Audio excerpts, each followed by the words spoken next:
Feliz sábado, querida familia. Qué gozo, qué alegría me da que podamos estar aquí todos juntos en esta mañana. Una vez más recordándoles a todos, ya el hermano Eric, de los demás dieron la bienvenida, pero pues de repente veo caras nuevas, de repente veo caras que no he visto en algunos tiempos. Sé que tuvimos lo de Salt Lake el fin de semana pasado, pero sí que se extraña venir aquí, ¿verdad? Y reunirnos juntos como iglesia, como familia aquí en esta área de Ogden. Y quiero que sepan que todos los que están aquí son muy bienvenidos, honestamente, todos. En nombre del pastor, en nombre de la iglesia, nos da mucha alegría que ustedes hayan tomado tiempo y venir aquí para adorar juntos a Jesús y ser transformados por el mensaje que Él tiene para cada uno de nosotros. Quisiera tomar este tiempo también para, como pastor, que llegué tal vez, ¿cuándo fue? En febrero, Avi, ¿verdad? Fue que llegué en febrero. Por la gracia de Dios, con mi esposa llegamos a este lugar. Pero una de las cosas que tratamos de hacer, o me gusta a mí, por lo menos luchamos por hacer, es ser transparentes, ¿no? Tratar de ser honestos. Porque en la honestidad también a veces vienen los asuntos no fáciles y también los asuntos fáciles. Pero creo que cuando somos honestos los unos con los otros, podemos orar los unos por los otros y podemos ver de dónde venimos y hacia dónde queremos ir. Y nos comprendemos mejor cuando hay transparencia, cuando hay honestidad. Y una de las preguntas que nos hacemos muchas veces cuando llega el pastor nuevo y todo eso, ¿qué quiere? ¿Qué quiere el pastor? ¿Cuál es su plan? ¿Qué es lo que él intenta hacer? Y lo he compartido con varios de ustedes que hemos podido tener pláticas, con la junta directiva, obviamente. Ustedes se han dado cuenta los temas que hemos tenido, pero quisiera ser un poco más específico. ¿Qué es lo que veo? ¿Cómo envisiono? Yo creo que muchos de los que están aquí comparten esta misma visión para nuestra iglesia aquí en Ogden. Y querida familia, lo que yo envisiono, lo que yo veo para nuestra iglesia es que el Señor te lleve a un potencial o saque el potencial que tiene Él en tu vida para servirle a Él de una forma muy espectacular. Cada persona que está aquí presente, desde el más pequeño hasta el más grande, jóvenes, adultos, hermanos de edad, todos tienen un potencial grande para servirle al Señor. Y mi visión, mi deseo es de que cada persona aquí se enamore de Jesús de tal forma que cuando nos juntemos todos los enamorados, todos los creyentes de Jesús, podamos hacer una diferencia en nuestra comunidad. Esa es mi visión. Que haya un revivimiento, que te enamores tanto de ese Jesús, de esa persona, que prenda ese espíritu, que cuando nos juntamos podamos hacer una diferencia en nuestra comunidad y expandir el reino de Dios. Porque cada ser creyente tiene un potencial que Dios quiere llevarlo a un nivel máximo. Lo quiere llevar a otro nivel. Y me gustaría que no hubiese ninguna persona en nuestra iglesia que se sintiera que no es aceptada. No quisiera que en nuestra iglesia hubiese un sentir en donde algunos sí, algunos otros no. Todos juntos podemos tener un reavivamiento en el espíritu para hacer una diferencia en nuestra comunidad, querida familia. Y Dios está ansioso. Dios está ansioso de hacer algo en tu vida, de llevar a tu familia a otro nivel, de llevar tu matrimonio a otro nivel, de llevar a la iglesia a otro nivel. Dios está ansioso por hacer eso. Yo quiero que tú tengas eso en claro. Es lo que nosotros aquí en la iglesia de Ogden queremos hacer. Juntos llevar y ser prosperados en el nombre de Cristo Jesús. Pero eso no sucede hasta que tú no encuentres realmente a Jesús en tu vida. Jesús tiene que ser parte de tu vida. Jesús no puede ser un evento. Jesús no puede ser un sábado o una cosa a la semana. No, Jesús ni siquiera es un día. Jesús ni siquiera es el sábado. Jesús es una persona que está luchando para ser parte de tu vida todos los días de tu vida. Yo creo que nosotros sabemos que hay una diferencia entre alguien que nos visita en la casa a alguien que vive con nosotros en la casa. ¿Tú crees que hay una diferencia? Alguien que nos visita y alguien que vive con nosotros. La familia de mi mamá específicamente, lo que eran mis abuelitos, tíos y tías, la mayoría viven en El Salvador, ¿no? Mis abuelitos que pues ya fallecieron, vivían allá. Ellos venían a la casa y nos visitaban y pues tuvimos una relación muy bonita. Pero les soy honesto, y yo creo que hay que ser honestos, ¿no? Cuando tiene familiares que viven lejos, especialmente tal vez los nietos, que tal vez vemos allá al tío, ustedes saben, siempre están los papás diciendo, este es tu tío, pues uno ni idea, ¿verdad? Ok, si tú dices mi tío, es mi tío, ¿verdad? No los conocemos, pero vienen y nos visitan, pasamos buen tiempo, pero se van. Llegan a ser básicamente visitantes en nuestra casa. Mis abuelitos teníamos una muy buena relación y cuando ellos fallecieron, pues nos dolió ver a que mi mamá, pues sentía el dolor de que sus padres habían fallecido y nosotros también por las bonitas memorias que teníamos. Pero si somos honestos, nosotros los primos que vivíamos aquí en Estados Unidos no los sentimos como los primos que vivían allá en El Salvador con ellos. Seamos honestos, ¿no? Ellos allá lo sintieron mucho más porque mis abuelitos para ellos no eran visitantes, vivían en la misma casa, eran parte de su vida. Esa es la gran diferencia entre alguien que te visita y alguien que vive contigo, aunque tal vez sea familia. Es muy triste la realidad de que hoy en día muchos cristianos llaman a Dios Padre y familia, pero Dios solamente es un visitante en su casa. Dios forma una visita. Dios es como una persona que lo ves allá una vez a la semana, pero no forma parte de tu diario vivir. La triste realidad es que hay muchos cristianos que lo llaman Padre, pero no tienen una relación con alguien con el que viven diariamente. Yo quisiera tomar el resto del tiempo para ver, no del punto de vista de nosotros, sino del punto de vista de Dios. Acuérdense que la palabra de Dios es Dios hablándonos a nosotros. Yo creo que muchas veces en el cristianismo ponemos mucho énfasis en lo que nosotros tenemos que hacer por Dios. Mira, si tú primero ves lo que Dios ha hecho por ti, tú vas a hacer por Dios. Pero primero tienes que enfocarte en lo que Dios ha hecho por ti, qué es lo que Dios quiere para ti. Antes de querer, yo puedo pararme aquí, podemos todos regañarnos los unos a los otros, de darnos que da, pero algo sí yo sé, que cuando se expone la palabra de Dios y cuando vemos el amor de Dios hacia nosotros, esa palabra no regresa vacía, eso transforma vidas. Entonces quiero que vayamos a Éxodo, capítulo 29. Acompáñeme por favor a Éxodo, capítulo 29. En Éxodo capítulo 29 se está hablando acerca de ya las últimas instrucciones en cuanto al santuario terrenal. ¿Y cuántos aquí, bueno, si son adventistas sabes más o menos, por cuántos conocen un poquito acerca del santuario? Levante su mano. ¿O han escuchado? Wow, 3, 4 adventistas, 4 o 5. ¿Cuántos? Levante la mano en alto. ¿Cuántos conocen del santuario? Más o menos. ¿Tienen una idea de qué estoy hablando cuando menciono santuario? Ok, perfecto. Por lo menos para darme una idea, para recalcar algunos puntos tal vez básicos que son importantes. En Éxodo capítulo 29, quiero que leas conmigo el versículo 44. Muy importante que tú por favor abras la palabra y deja que la palabra abra por sí sola. Pero es importante que tú lo leas. Este es el mensaje de Dios hacia ti, hacia mí. Así que si tú estás dudando en abrir la Biblia, todavía te doy tiempo. Ábrela.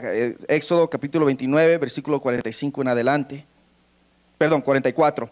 Y santificaré el tabernáculo de reunión y el altar. Santificaré a sí mismo a Aarón y a sus hijos para que sean mis sacerdotes. Versículo 45. Y habitaré entre los hijos de Israel y seré su Dios. Y conocerán que yo soy Jehová su Dios, que los saqué de la tierra de Egipto para habitar en medio de ellos. Yo, Jehová, su Dios. Según estos versículos que acabamos de leer, que de paso no son los únicos versículos donde Dios menciona esto, se lo dice a Moisés.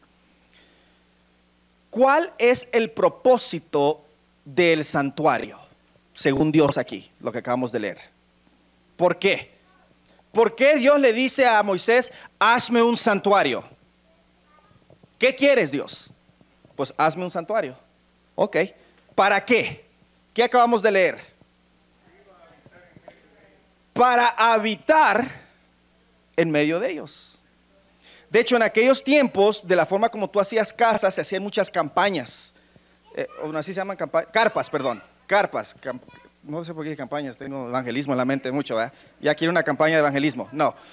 O casa de campaña se puede decir, ¿verdad? Ok, no estoy totalmente equivocado. Se hacía una carpa, y aquí la palabra que se usa, y habitaré, es la palabra original en el hebreo que se refiere a una carpa de campaña.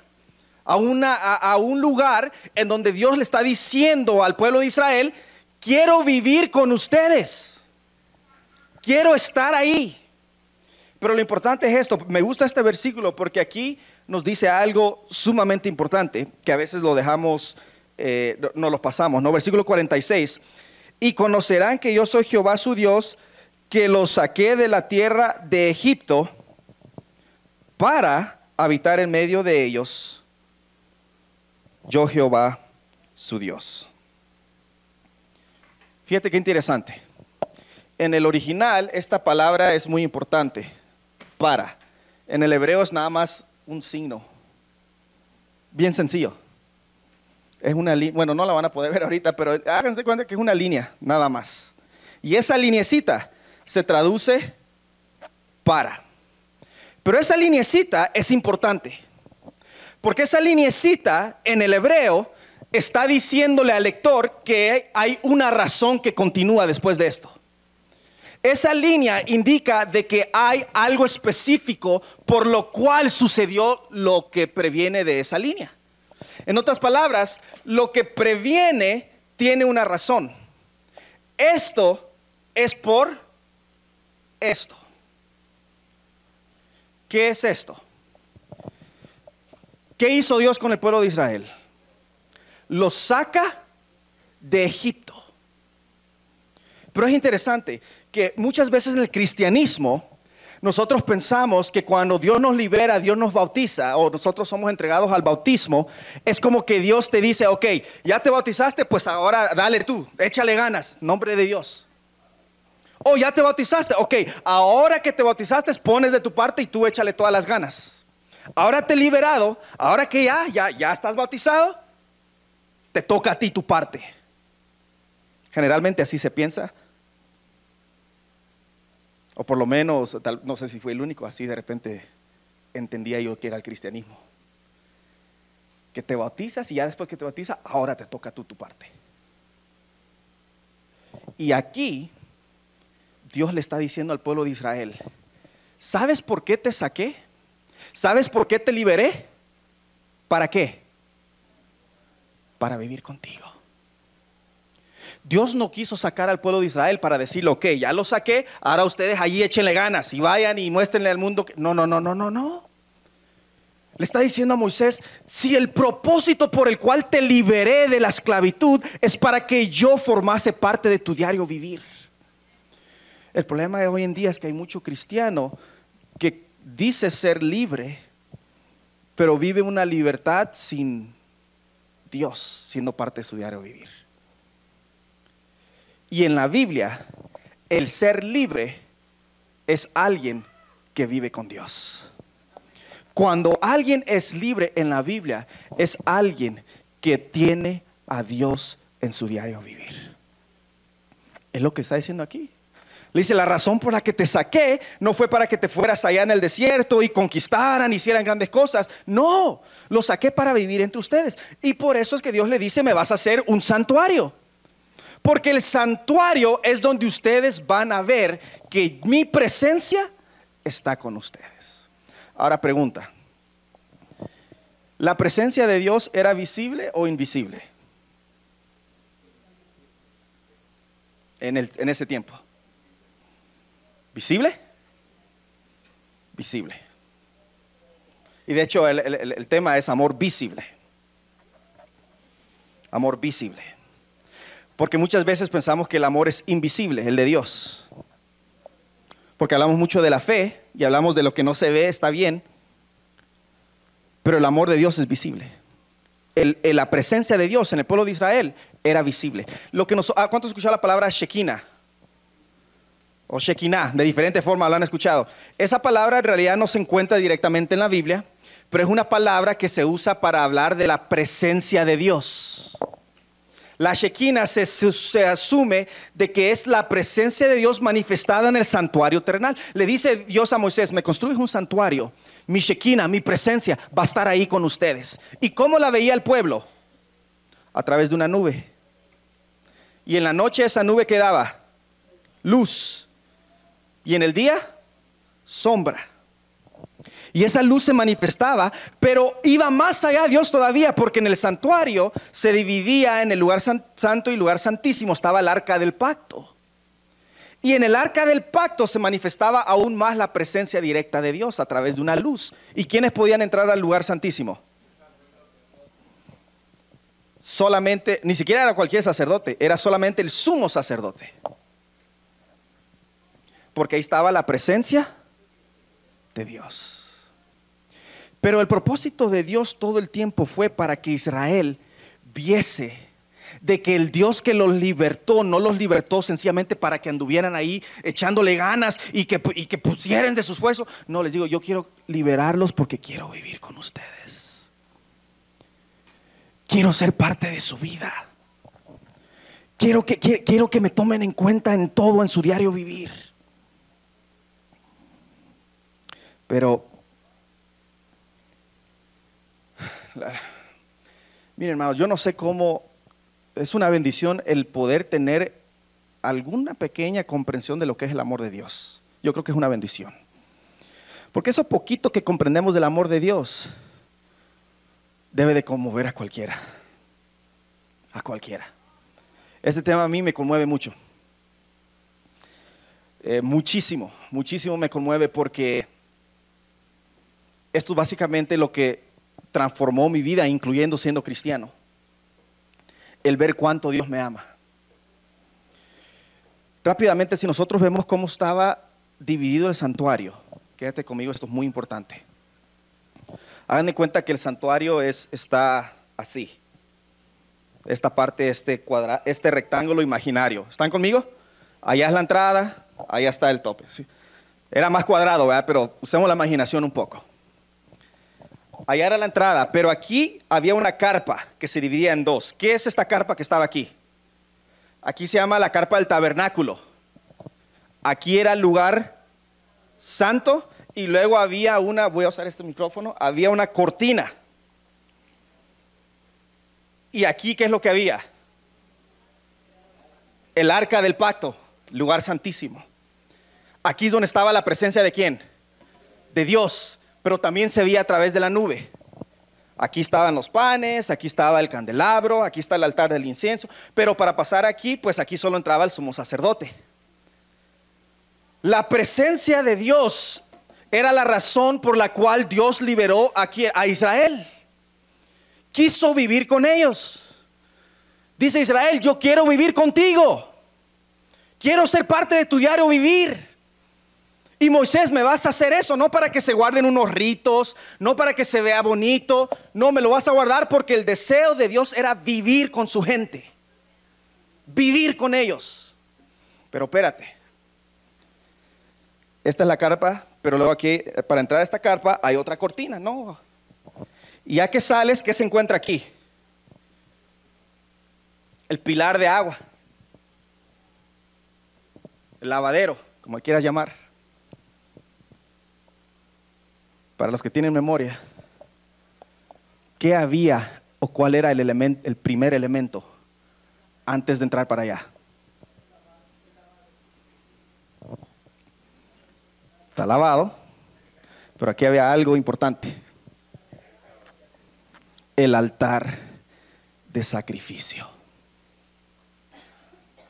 ¿Qué tiene que ver eso? Para que la presencia de Dios fuese manifestada entre el pueblo, tenía que haber un sistema de sacrificios. Escucha, no podía haber presencia de Dios si no había ¿qué?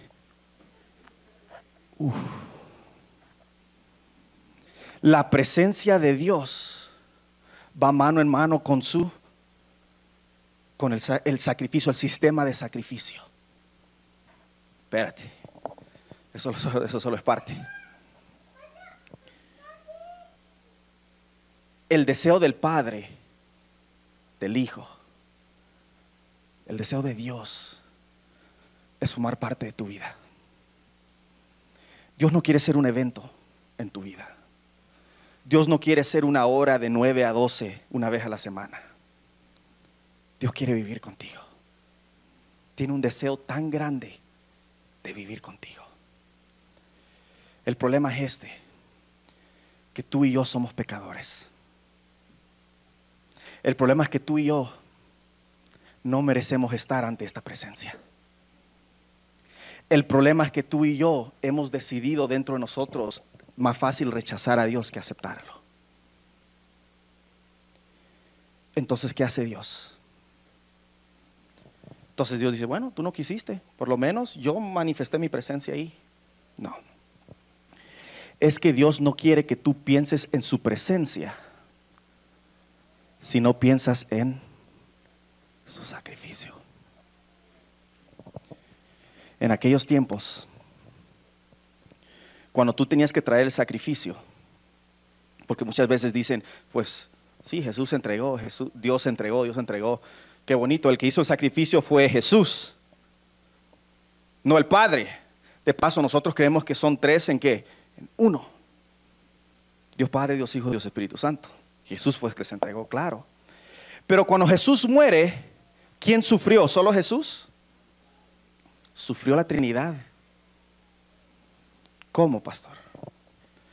Mira qué tanto Dios quiere habitar contigo. En aquellos tiempos tú tenías que traer un corderito. Cuando hablas de corderito, un cordero, ¿estás hablando de uno que ya creció, uno que ya está totalmente grande, generalmente? No. Es uno que está, ¿qué? Chiquito. Lo interesante es que no es que acababa de nacer y ya lo traías. Tengo un amigo judío que estudió con nosotros allá en Andrews.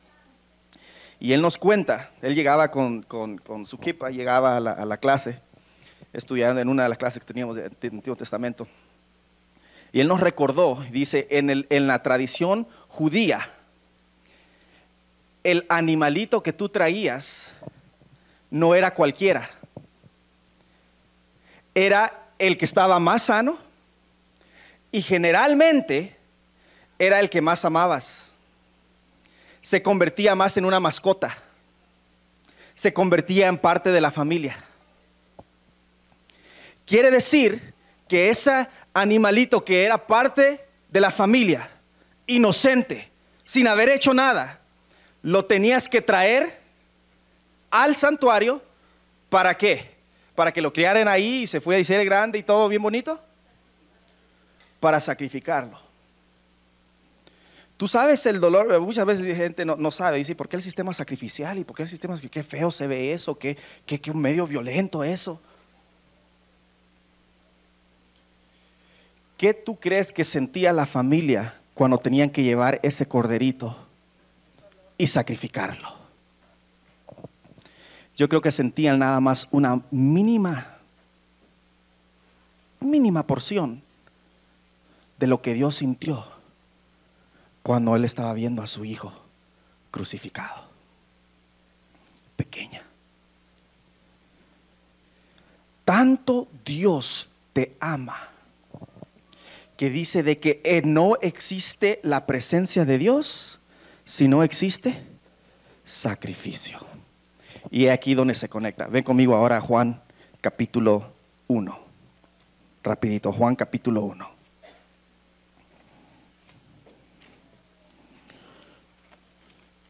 Ya lo he mencionado varias veces y ustedes recuerdan que la Shekinah, la presencia de Dios, ¿qué otra cosa? Si ustedes, a ver, si recuerdan su memoria, la presencia de Dios es lo mismo que ¿qué? Algo de Él. Cuando se manifiesta la presencia de Dios, se está manifestando su ¿qué? ¿Se acuerdan cuando Moisés le pidió ver a Dios su rostro?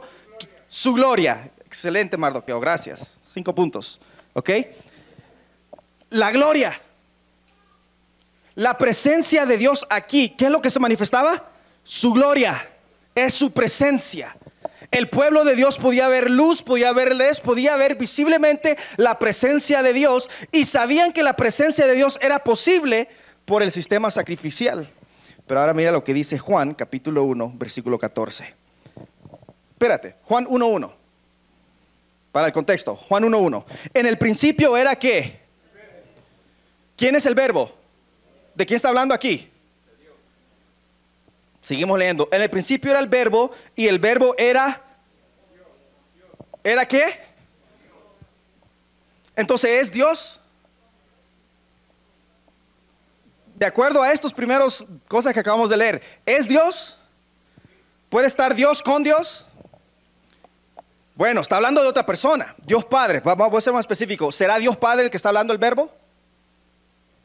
Miren, en el principio era el verbo. La pregunta es, ¿quién es ese verbo? Y el verbo era con Dios. Quiere decir que no es Dios Padre. ¿Sí me entendieron ahí? Y el verbo, sigue leyendo, ¿era qué? Dios. Lo que Juan está queriendo decir aquí es que el verbo estaba con Dios desde el principio. No es Dios Padre, que decimos que es Dios Padre, pero que al mismo tiempo también es Dios. Y nosotros sabemos quién es el verbo. En otras versiones dice la palabra. De hecho, la palabra, no se pierdan, la palabra es la palabra que se usa aquí. ¿Sí me entendieron? La palabra es la que usa la palabra aquí. Es una, ¿cómo se dice? Tongue twister cristiano, ¿ok? La palabra, así se llama, logos. Dice, y en el principio fue la palabra. Así, eso significa logos, la palabra. Después otras versiones, la Reina Valera usa la palabra, usan verbo. Pero a mí me gusta usar la palabra, porque ese es más cerca al original. Algunas de sus versiones tal vez dice palabra. En el principio era la palabra, y la palabra era con Dios, y la palabra era Dios. ¿De quién está hablando Juan aquí? Específicamente de Jesús. Jesús. Juan está hablando de Jesús. En otras palabras, y en el principio Jesús era Jesús, y Jesús era con Dios, y Jesús era Dios. Es lo que le está diciendo. Versículo 14. Y aquel verbo o aquella palabra fue hecha ¿qué? ¿Fue Jesús hecho carne? Ok. Y mira lo que dice aquí. ¿Y qué hizo? Adivina esta palabra. En el griego, ¿a qué palabra se parece o de qué palabra deriva o se parece de acuerdo al Antiguo Testamento?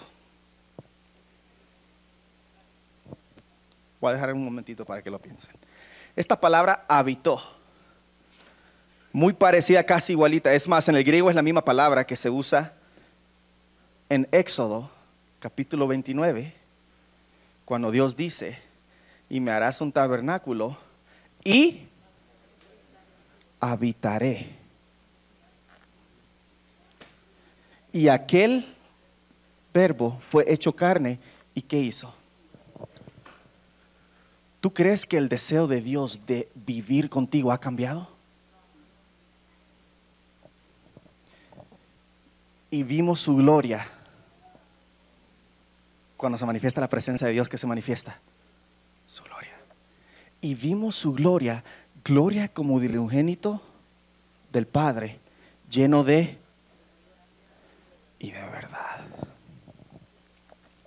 Jesús, que estaba con Dios cuando le estaba hablando a Moisés, es la persona o es la promesa realizada de que Dios te ama tanto que quiere vivir eternamente contigo.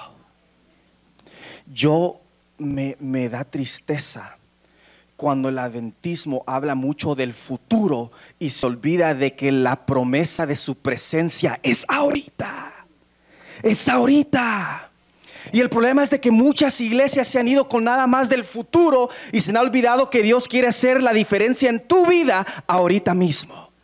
Y dicen, pastor, pero ¿quién soy yo? En un futuro tal vez voy a estar mejor, en un futuro tal vez voy a estar bien. Pero mira, la presencia de Dios manifestada en el Hijo, en la palabra, habitando entre nosotros, es lleno de ¿qué? De gracia y de verdad. Yo quiero decirte en esta mañana, si tú vas a ir con algo, vete con esto, querido hermano. No importa cuál sea tu situación, no hay nada que tú hayas hecho o no hayas hecho que le quite las ganas a Dios de vivir contigo eternamente. Nada, nada. Y si estás aquí pensando que tal vez hay algo que has hecho o que no has hecho que no permite que Dios quiera vivir contigo, eso es mentira, es la mentira del diablo. Porque el deseo de Dios es habitar en tu vida, en tu familia, contigo, ser parte de tu diario vivir todo el tiempo, al punto de dar su vida. Pero pastor, ¿cómo yo sé si realmente Dios quiere vivir conmigo? Qué bonito que diga que de gracia y de verdad. Ven conmigo a la lectura bíblica que leyó poderosamente nuestra hermana hoy, Romanos capítulo 4, por favor, 5, perdón. 5, versículo 5. La palabra de Dios tiene poder, hermanos. Y todo se conecta, no hay nada desconectado. El deseo de Dios siempre ha sido vivir contigo, vivir conmigo. Romanos capítulo 5. Y esta lectura me conmueve, me toca. Si esto no te conmueve, hermanos, háblale al Señor y dile, Señor, ayúdame.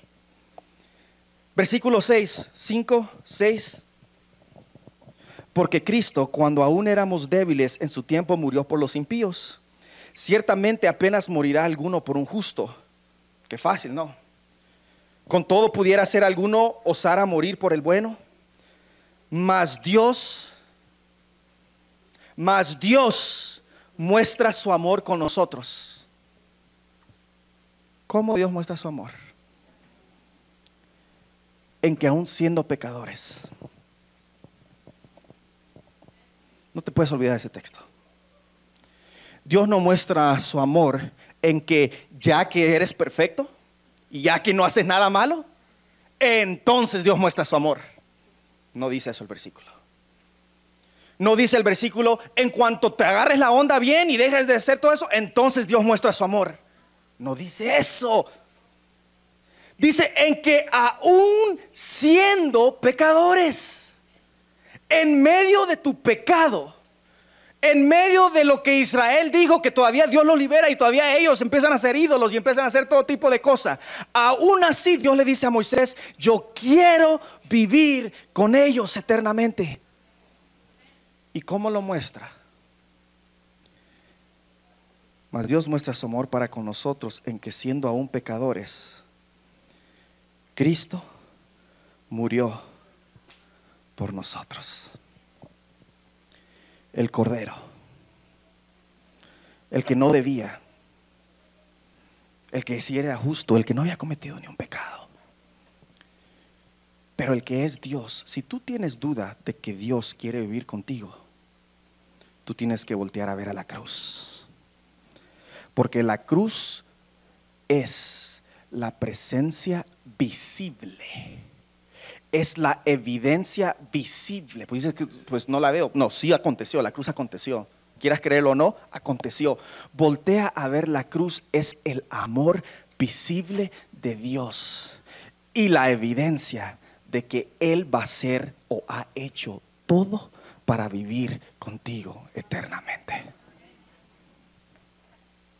Ven, cómo Dios quiere vivir con nosotros, hermanos. Cómo Dios quiere vivir con nosotros. Y hay iglesias enteras, lugares diferentes, donde proclaman que Dios es su Padre, pero no viven con Jesús. Cuando alguien vive con Jesús y Jesús es parte de tu vida, Jesús transforma tu alrededor. No significa de que tu vida va a ser perfecta. No significa de que tu vida va a ser libre de sufrimiento. Pero sí significa que aún en medio del valle de sombra de muerte, Dios estará contigo. Y Él transformará, Él llevará a tu familia a otro nivel, llevará tu vida a otro nivel, llevará a la iglesia a otro nivel, llevará a la iglesia local a un nivel que no nos imaginamos. Porque aun cuando Jesús se fue, dice que prometió al Espíritu Santo. Dijo mi hermana Marta en la escuela sabática, de que el Espíritu Santo es el que nos debe aprender, lo que debemos pedir. El Espíritu Santo es la presencia de Dios. Desde el principio, el deseo de Dios ha sido vivir en tu vida, ser parte de tu vida. Y Satanás vino y dijo: voy a destruir eso. No, los voy a separar, los voy a separar. Separación, hermanos, pecado es separación. Eso es lo que es pecado. Si tú piensas como el pecado como sencillamente un acto, y eso lo bajamos para otro sermón, pero el pecado no es solo un acto. El pecado es separación, es decir, no, aléjate de Dios. Y Dios dice: yo no quiero vivir alejado de ti. Yo no quiero vivir, no me imagino el cielo sin tu presencia. Dios no se imagina una eternidad sin que tú estés allá en el cielo. Mira para eso. Dios no se imagina una eternidad si tú no estás allá en el cielo con Él. Pero ¿sabes dónde empieza esa presencia? ¿Dónde empieza esa relación? No va a empezar en su segunda venida. No. Ahí va a ser directa, en el sentido de que lo veremos cara a cara. Pero el vivir con Dios no empieza en el futuro. Empieza hoy. Empieza aquí y ahora. Porque Él ya murió para mostrarte lo mucho que Él quiere vivir contigo. Mi amado gesto en esta mañana, para terminar, empieza con diciéndole: ok, Señor, quiero que vivas en mi vida. Así empieza. Pastor, ya todos somos cristianos, ya todos somos bautizados. Pues ya está. Bueno, gloria a Dios si Jesús es parte de tu vida diaria. Excelente, gloria a Dios. Pero si sientes que todavía te falta ese vacío, créeme lo que ese lugar o ese cuartito en tu vida le pertenece solamente a Jesús. Y Él ha hecho todo lo posible para llenar ese vacío, para vivir contigo. Dios no quiere tu vida nada más una vez a la semana. Dios no quiere ser un visitante en tu vida. No quiere ser alguien con la que la pasas una vez y lo conoces más o menos, o conoces información de Él, como hemos dicho antes. Nah. Dios quiere vivir eternamente contigo, y eso empieza ahorita. Pero tú tienes que decirle: Señor, permite que realmente tú seas parte de mi vida. Ayúdame. Acuérdate, mira, yo pudiera pararme aquí y decirte: tú tienes que. El cristianismo no es tú tienes que. El cristianismo es Dios ya hizo. Dios ya terminó. Y ahora tú lo aceptas y Él hace el resto en tu vida. Así que no voy a decir que te pongas de pie o nada, pero mientras oramos, yo creo que es importante que tú lo declares, que tú le digas en tu mente: Padre, necesito que tu presencia sea algo diario en mi vida. Decláraselo. Padre, no me siento totalmente bien. Y ¿sabes qué? Si tú viniste aquí y no te sientes espiritualmente bien, gloria a Dios, viniste al lugar correcto. Si tú estás aquí triste y te sientes desanimado, amén. O sea, no bueno que te sientes desanimado, pero amén que has venido, porque aquí encuentras la presencia de Dios en tu vida. Y no solo en este lugar, porque al irte, Él te va a acompañar todos los días de tu vida. Pero es necesario que lo declares. Tienes que declararlo. Romanos dice que el de que declara que Jesús es su Salvador, en ese momento es salvo. Decláralo en tu mente mientras yo hago esta oración. Padre, muchas oraciones ahorita se están llevando a cabo en las mentes de mis hermanos, pero quiero ser el primero en decirte: Señor, necesito de tu presencia. Necesito que tu gloria se siga manifestando en mi vida. Y habrá gente aquí, Señor, tal vez que necesita entrar de lleno en ese compromiso y no tenerte a ti como un evento, sino como una persona. Ayúdanos a comprender y entender por lo menos un poco que tanto tú quieres vivir con nosotros, que diste a tu Hijo, Señor, en sacrificio. Que Jesús es la prueba, es la evidencia de un amor visible. Que el pueblo de Israel veía la nube, veía tu luz, veía el sistema sacrificial, pero ahora nosotros podemos ver todo eso en la persona de Cristo Jesús. La presencia está en Jesús. El sacrificio está en Jesús. El querer vivir con nosotros, el deseo está en Jesús. Ven a vivir con nosotros, Señor. No queremos ser cristianos que te tenemos como visitantes. Abrimos la puerta, como tú dijiste en Apocalipsis 3:20. He aquí estoy a la puerta y llamo. Si alguno oye y abre mi puerta, entraré con él, cenaré con él y él conmigo. Entra en nuestras vidas, Señor. Entra. Es nuestra oración en el nombre de Jesús. Amén.